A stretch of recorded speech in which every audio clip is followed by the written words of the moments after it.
everyone and welcome back to my channel. This is Glossy Philosophy. My name is Jansen Bindman. Make sure that you are subscribed to this channel. Give this video a thumbs up because today we are doing a sunset inspired look that feels a little bit more wearable, so stay tuned.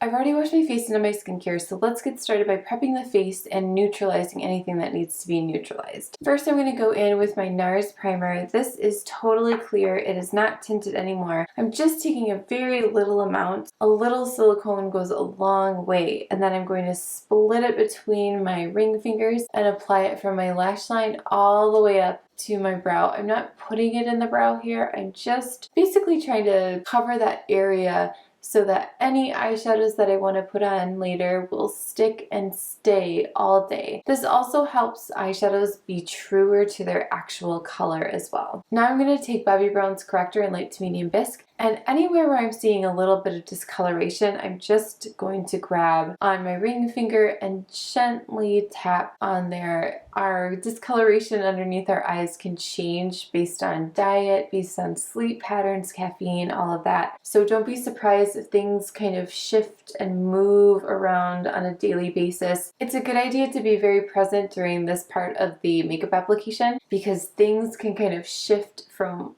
where they were yesterday. So now I'm going to take Bobbi Brown's Pitch Black and I'm going to tightline my eyes, and this is going to give a really nice separation between the whites of the eyes and the roots of the lashes, which make us look younger, it makes us look more awake, and it just gives us a fuller looking lash line. Now we are ready to move on to complexion. I am going to use number 9 in Lisa Eldridge's foundation. I'm just going to give it a little shake, make sure all the pigments are nice and evenly dispersed. I'm going to do one pump on my hand and we'll see if we need any more. Some days you need a little bit more, depending on what you're doing that day, depending again on diet, on sleep, and some days you need a little bit less.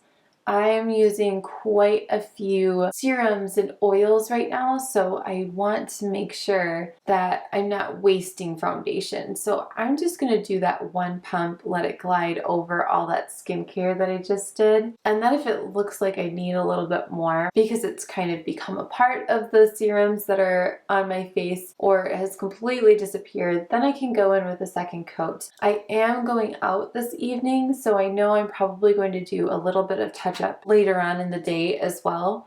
So for me, I usually start shooting somewhere around 5:30, 5:40 in the morning. I want this makeup to last all the way until 3 or 4 o'clock in the afternoon when I can take a moment and reapply if I need to. And honestly, it's usually not that much that needs a touch up. It's usually just a little bit more concealer because maybe I've been touching my face or my kiddos have been touching my face, and maybe just amping up that eyeshadow if I have an evening event. So now that we have basically the complexion done, I am going to do my brows with the ANASTASIA Brow Definer. And I'm just looking for any spots that are feeling a little sparse, or if I'm looking for a little bit of extra definition, like on the tail, it's really nice to kind of extend that and make sure that's lining up with that angle of your lower lash line. You don't want it to go too far down, otherwise you can get droopy face. Just extending it a little bit is a nod to youth. And then filling in the front for me, and you can always grab your spoolie and soften that up a little bit. But you can see, not only does this brow show up a little bit more, it defines my face in a different way than this one does. It's a little bit softer, it's a little bit sparser. This one looks a little bit more youthful. Now we are ready to move on to the eyes. So we are going very, very minimal. I am going in with uninterrupted all over the lid, kind of like I was saying, because we're not using that tinted primer anymore. I want to make sure that everything has a really good base, and this is a beautiful base for someone who is fairer. And then we are going to jump back to the lips. I'm just going to let that kind of sit on the skin while we are working on the rest of the makeup. And I'm just using my 201 to gently take that all the way, again from the lash line, all the way up to the brow. It just kind of finishes off this area. So now we can jump in with Atomic Cherry. I know, it's so good. It really brings out the brighter oranges in my kimono and also in my ringer top. So we're just gonna go for it.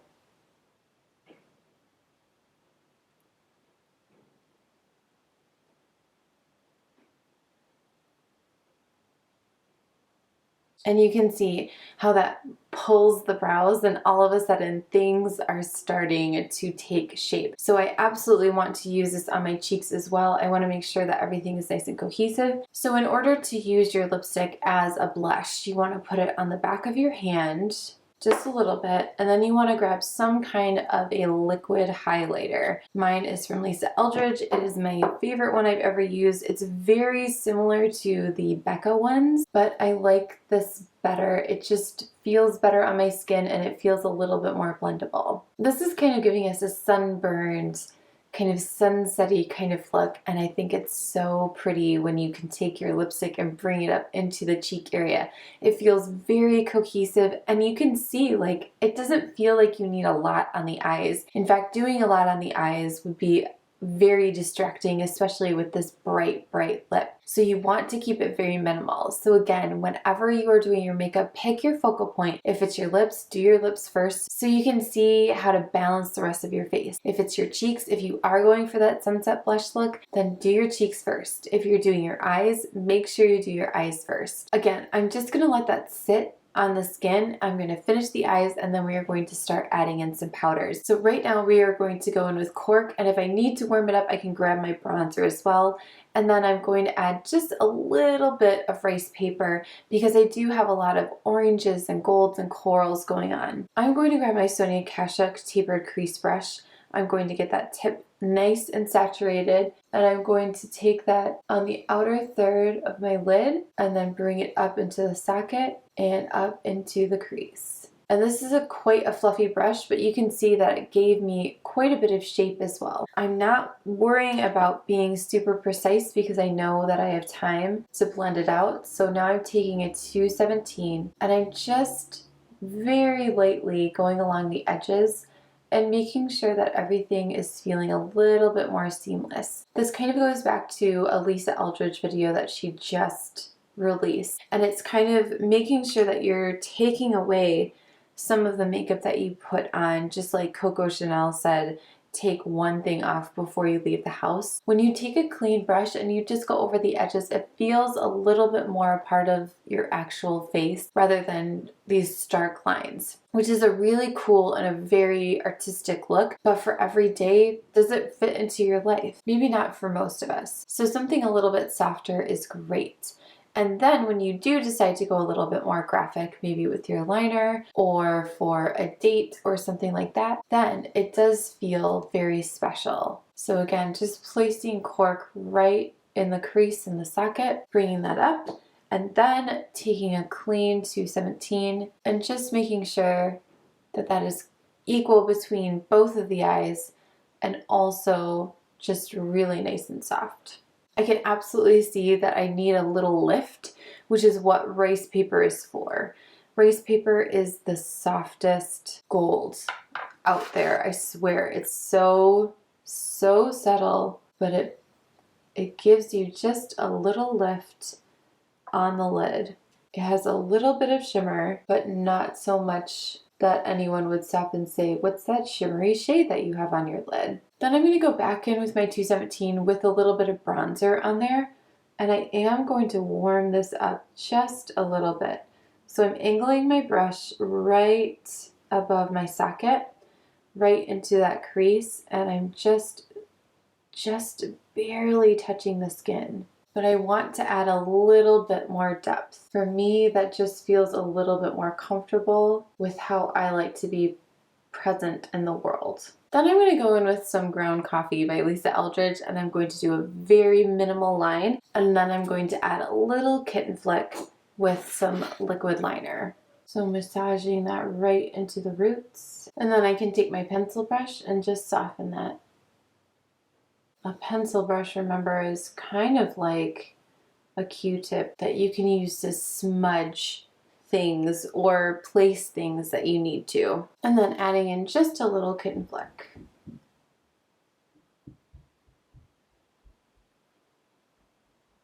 Now we are ready for concealer.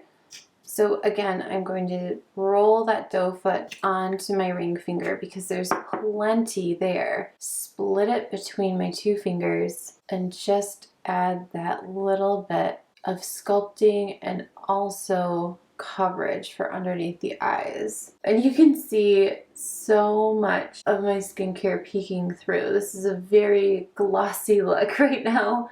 We will take that down with powder in just a moment. And then we'll go back and finish the eyes with mascara. Sometimes it's nice to jump around just a little bit because then you give certain areas a little rest. So going in with my Givenchy powder, which has the 4 shades to brighten and do any color correcting that needs to happen. It is a very soft, finely milled powder. It is gorgeous. It works really well in photos. It works really well on stage. If you are on the oilier side, I think the Chanel one is amazing. It's a little bit of a thicker powder, but it does the trick as well. And then I'm going to take a really fluffy brush, and I don't have very much left in the cap, but I am going to powder just a little bit on top of my blush. Going in with some Charlotte Tilbury Airbrush bronze on my BK Beauty bronzer brush. And I feel like when you're adding these tones onto your face, especially if you are on the fairer side, it's a really good idea to add in some bronzer, because not only are you balancing out all the oranges and brighter pops of colors, which a bronzer definitely has, it just brings the whole thing together. So now we're going to finish up with mascara, and I'm going to do the Big Ego with Lisa Eldridge. And that is the finished look.